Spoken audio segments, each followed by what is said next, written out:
আসসালামু আলাইকুম। আশা করি তোমরা ভালো আছো। তোমাদের দোয়া আল্লাহর রহমতে আমরাও ভালো আছি। আজকে একটা নিউ ব্লগ শুরু করলাম। এই পুরো দেখো, পটল আলু দিয়ে বড় মাছ দিয়ে রান্না করা হইতেছে। মাছগুলো ভেজে নিতেছে, এই পাশে পটলগুলো তেল দিয়ে ভেজে নিতেছে। মনে করো আজকে তেমন কাজের কোনো ঝামেলা নেই। আমার আপাকে বললাম আজকে সব করে ফার্নিচারগুলো একটা মুছে নাও, আস্তে ধীরে, কোনো ঝামেলা নাই। সব কিছুই যে আমার আপা আইসা পড়লো, পটল মানে সবজিগুলা কেটে দিয়ে ছেলের বউ দিকে রান্না করতেছে, আর আপা এদিকে সবগুলো ঘরের ফার্নিচার মুছে নিব।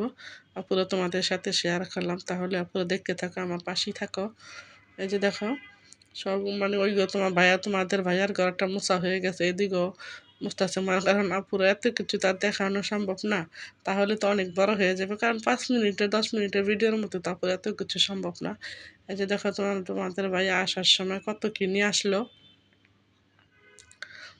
আর টেবিলটার দিকে টান্দা দেওয়া হইলো, এদিকে সব মুছা নিতেছে।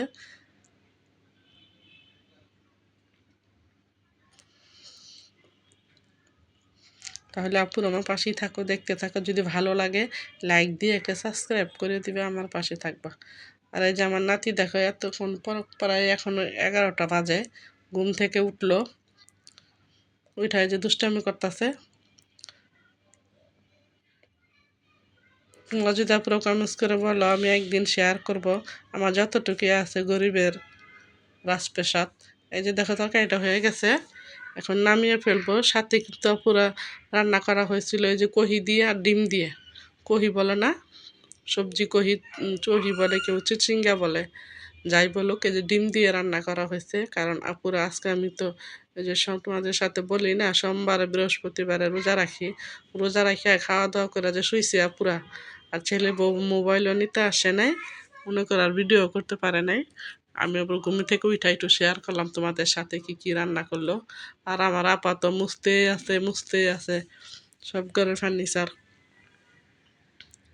ভাবলাম আস্তে ধীরে তুমি সব কিছু মুছো, উনিও আস্তে ধীরে মুছতেছে। তাহলে আপুর আমার ভিডিওটা আছে কেমন হয়েছে কমেন্টস করে বলবা। ভালো লেগে থাকে লাইক দিয়ে একটা সাবস্ক্রাইব করে দিবা। আজকের মতো এই পর্যন্ত, আল্লাহ হাফেজ।